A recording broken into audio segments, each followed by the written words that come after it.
Welcome back to my YouTube channel.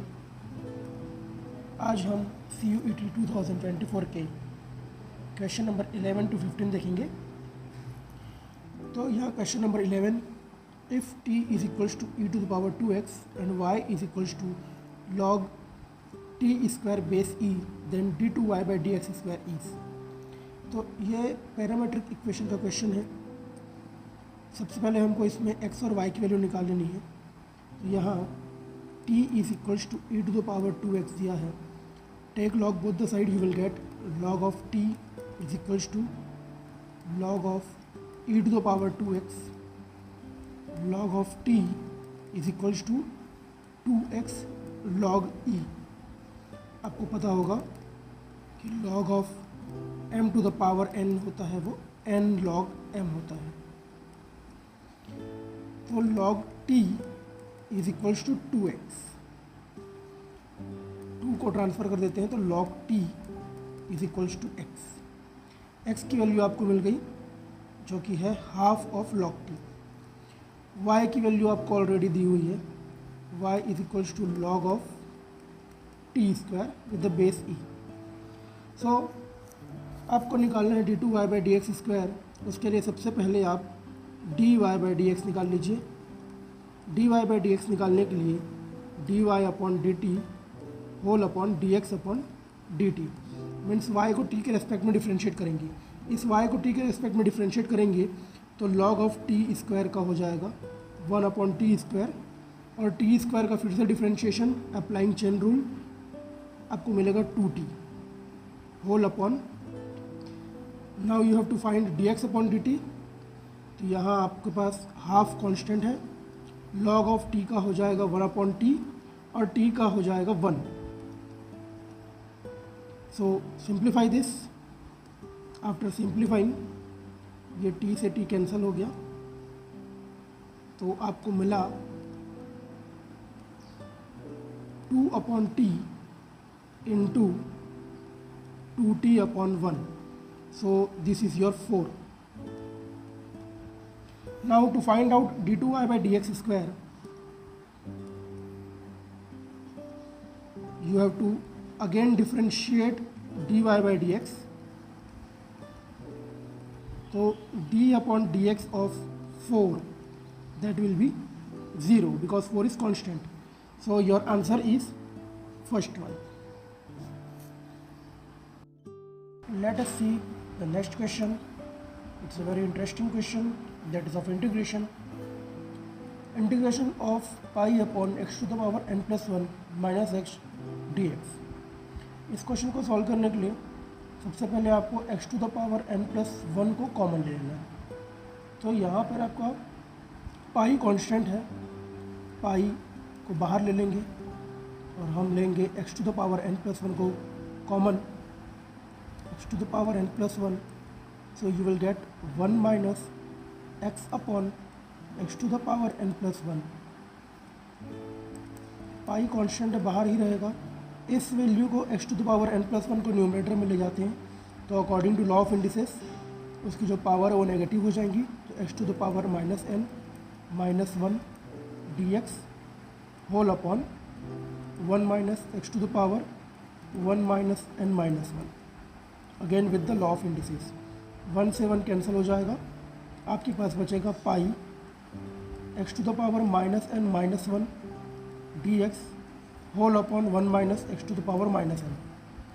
अब जब भी आपको ऐसा क्वेश्चन मिलेगा आपको क्या करना है, आपको 1 minus x to the power n को ही t लेना है। So after differentiation you will get 0 minus minus n x to the power minus n minus 1 dt. So you will get x dx also. So x to the power minus n minus 1 dx is equals to dt upon n. तो ये x to the power minus n minus 1 ये replace हो जाएगा dt by n से। तो हमारे पास आ जाएगा पाई by n x to the power means it will be replaced, so you will get dt upon t। So you will have pi by n log of mod t plus एक constant होता है c. So this will be pi by n log of value of t is 1 minus x to the power minus n plus c. So pi by n log of 1 minus 1 by x to the power n, and this will give you pi by n log of, after taking LCM लेने के बाद x का power n minus 1 by x का power n plus c.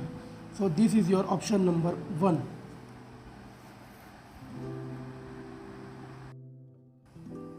Let us see the next question. So to solve this question what you have to do, सबसे पहले आपको denominator को expand कर लेना है. तो आपको क्या मिल जाएगा, 0 to 1 a minus bx square whole upon a square b square x to the power 4 plus 2a b x square.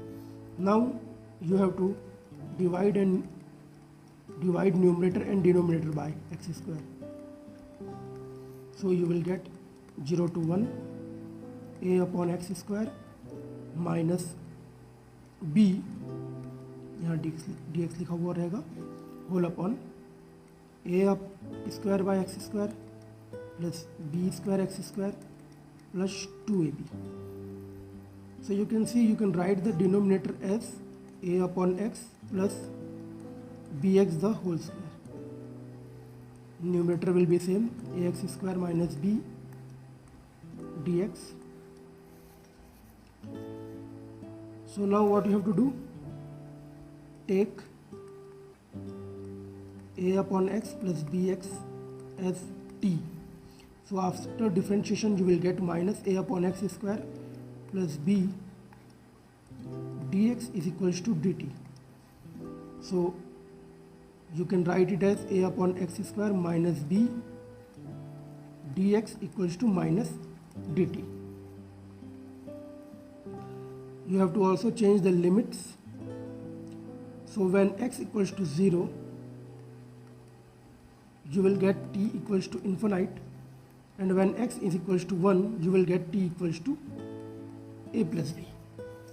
So our differentiation will, our integration will change to infinity to a plus b minus of dt upon t square. So this is t to the power minus 2 dt.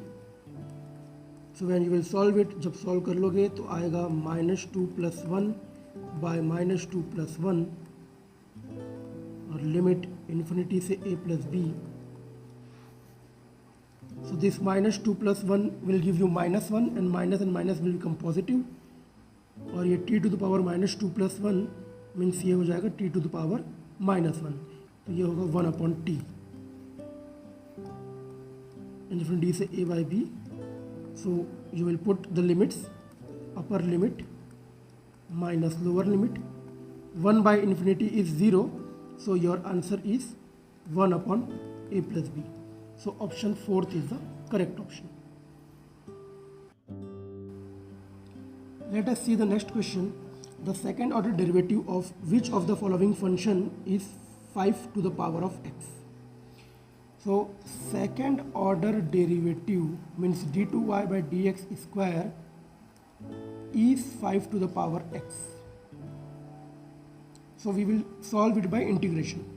You will integrate this, integration of d upon dx, dy by dx equals to dx is equals to integration of 5 to the power x dx. This will give you dy by dx is equals to 5 to the power x upon log 5 with base e. Again integrate it, you will get dy by dx into dx is equals to integration of 5 to the power x log 5 dx. Log 5 is constant, you will take it outside, and from this one you will get y is equals to 1 by log 5 to the power x dx. So y is equals to 1 upon log 5 to the power x by log 5 So ultimately you are getting y is equals to 5 to the power x by log 5 the whole square with the base e. So option 4 is the correct option. Let us see the next question. The degree of the differential equation 1 minus dy by dx the whole square to the power 3 by 2 is equals to k d2y by dx square is. So here you have to find out the degree of the differential equation. And ऐसे question के लिए सबसे पहले आपको क्या करना है, जो भी हमारे पास इसके पावर में नेगेटिव हो या ऐसे रैशनल नंबर हो उनको हमको पॉजिटिव इंटीजर वैल्यू में चेंज करना है. तो यहाँ 3/2 है, आपको सोचना है कि 3/2 में ऐसा क्या मल्टीप्लाई करें कि ये पॉजिटिव इंटीजर में चेंज हो जाए. तो यहाँ हम अगर 2 मल्टीप्लाई करते हैं तो ये 3 हो जाएगा and that is a positive integer. So we will square both the side. So after squaring what you will get 1 minus d2y by 1 minus dy by dx whole square to the power 3 by 2 whole power 2 and here also when you will square both the side तो आपको मिल जाएगा. So ये 2 से 2 cancel according to law of indices. So you will get 1 minus dy by dx the whole square to the power 3 equals to k square d2y by dx square to the power 2. अब आपको पता है कि degree कैसे देखते हैं, जिसका order ज़्यादा होता है. यहाँ ऑर्डर 1 है, यहाँ इस डेरिवेटिव का ऑर्डर 2 है. तो जिसका ऑर्डर ज़्यादा है उसकी डिग्री देखते हैं, उसका पावर देखते हैं. तो यहाँ ऑर्डर 2 है और इसका पावर 2 है, तो यही हमारा डिग्री होगा. So option 2 is correct. For more updates subscribe the channel.